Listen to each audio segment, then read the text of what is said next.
مواد لازم: سیب زمینی 2 عدد، تخم مرغ 2 عدد، پیازچه ساتوری شده 3 ساقه و یا بجاش میتونید از پیاز رنده شده و آب گرفته شده استفاده بکنید. جعفری ساتوری شده 1 قاشق غذاخوری، سیر رنده شده 1 حبه، پودر سیر 1/4 قاشق چایخوری، پودر فلفل سیاه 1/4 قاشق چایخوری، پودر زردچوبه 1/4 قاشق چایخوری. ابتدا 2 تا سیب زمینیامون رو با مقداری آب میذاریم کاملا پخته بشه. خب دوستان، سیب زمینی‌ها کاملا پخته. سیب زمینی‌ها را از داخل آب جدا کنید، اجازه بدید کاملا خنک بشه و بعد میریم برای مرحله بعدی. بعد از اینکه سیب زمینی‌هامون خنک شدن، سیب زمینی‌ها رو رنده بکنید.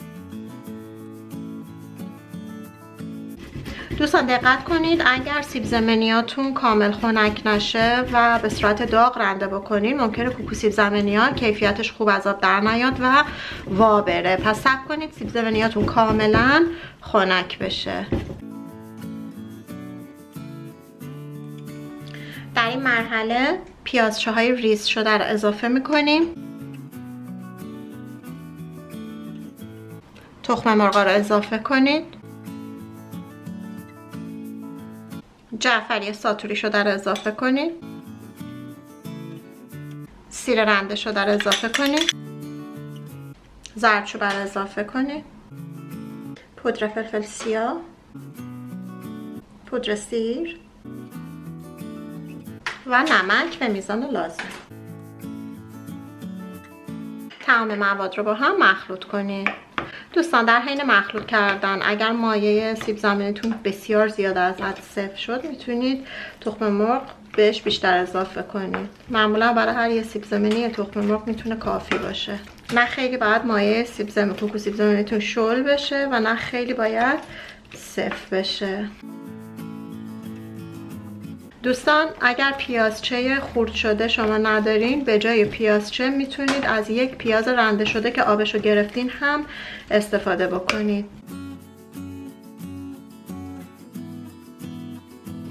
مواد که کاملا با هم مخلوط شد آماده سرخ کردن هستش. در تاب مقداری روغن بریزید و اجازه بدید گرم بشه. دوستان در این مرحله هم شما با دستتون که دستکش دارید و یا با قاشق میتونید کوکو سیب زمینی‌ها رو بندازید و سرخ بکنید، هیچ فرقی نداره.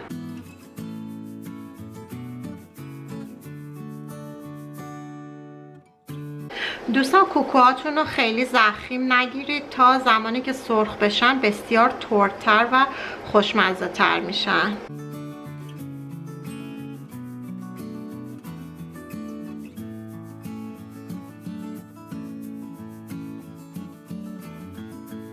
دوستان شما هم به صورت گرد میتونید کوکوهای سیب زمینیتون رو قالب بگیرید و هم به صورت مقداری بلندتر، هر جوری که مد نظرتون هستش و میپسندید به همون شکل میتونید قالب بگیرید. خب دوستان کوکوهامون آماده شدن. میتونم به جرئت بگم یکی از خوشمزه ترین دستورایی هستش که توی کوکو سیب زمینی وجود داره و فوق العاده لذیذ هستش. حتما با این دستور امتحان بکنید.